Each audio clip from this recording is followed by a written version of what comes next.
Le Mali et la Guinée, deux poumons dans un même corps. Cette célèbre citation du père de l'indépendance guinéenne, Ahmed Sékou Touré, prend plus que jamais sa forme. En témoigne la présence au Mali des jeunes marcheurs panafricains, majoritairement guinéens. Ayant pris le top départ devant l'ambassade du Mali en Guinée, le 15 mai dernier, ces 17 marcheurs panafricanistes ont parcouru à pied le trajet Conakry-Bamako, soit 1226 km en environ 35 jours, pour exprimer leur solidarité et leur soutien au Mali et plaider en faveur d'une fédération des États africains. C'est ce lundi 27 juin 2022, dans la salle des banquets de Koulouba, qu'ils ont été reçus par le premier responsable de la transition malienne, son Excellence le colonel Assimi Goïta, président de la transition, chef de l'État. En présence du Premier ministre, du président du CNT, des membres du gouvernement et du cabinet du président de la République. Au nom de ses homologues de la jeunesse et de l'intégration africaine, le ministre des Affaires étrangères, Abdoulaye Diop, a salué ce geste des marcheurs qui se situe dans le cadre des relations séculaires entre les deux pays. Votre geste, qui est celle de la jeunesse africaine ou panafricaine, est là aussi pour témoigner de la fibre panafricaine et patriotique qui ne s'est jamais éteinte depuis la veille des indépendances jusqu'à ce jour. Je pense que votre geste est aussi un geste d'espoir pour chacun de nous, que nous allons continuer à travailler pour renforcer notre unité, pour renforcer le panafricanisme, pour encore faire entendre la voix des peuples. Parce que nos organisations que nous avons, que ce soit la CEDEAO, que ce soit l'Union africaine ou même l'UEMOA, nos organisations doivent davantage travailler pour et refléter les aspirations des peuples africains que nous servons. Parce que nous sommes là pour ce travail.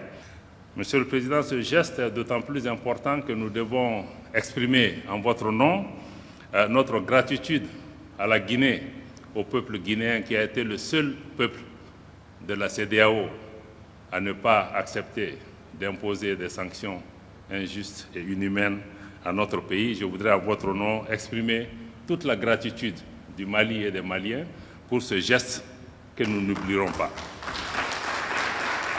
Je sais que nos jeunes gens aussi, en posant ce geste, Monsieur le Président, c'est pour pouvoir conforter votre action et votre vision.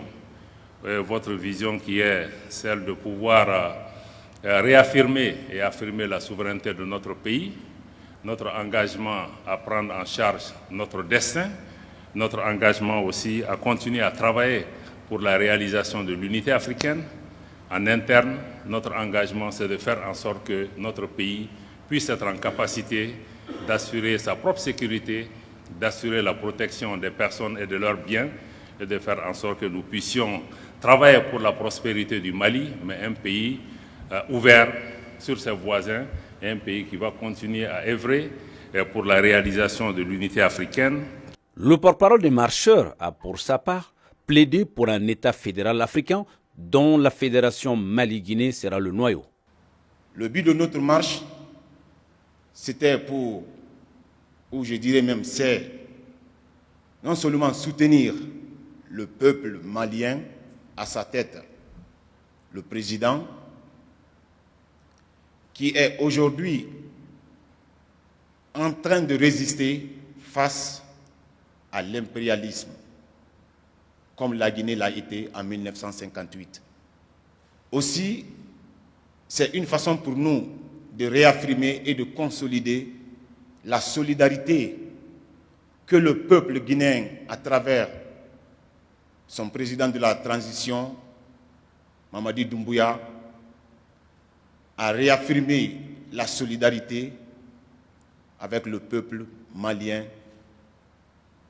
à sa tête, Monsieur le Président Assimi Goïta.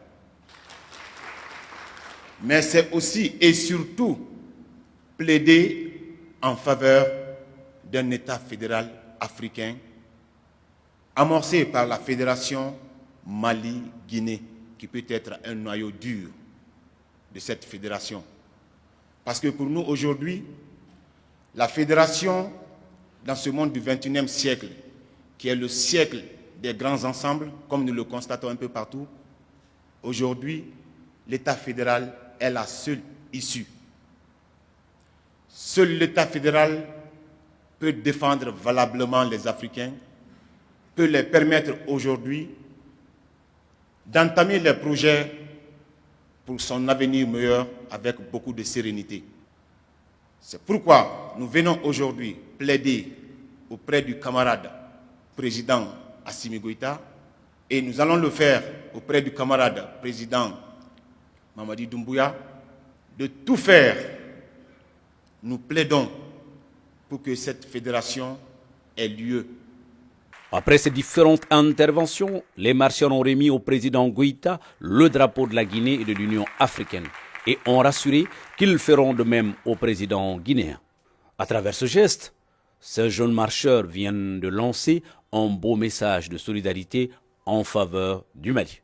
Les dirigeants de la sous-région doivent plus que jamais leur emboîter le pas afin que l'unité des peuples africains soit une réalité.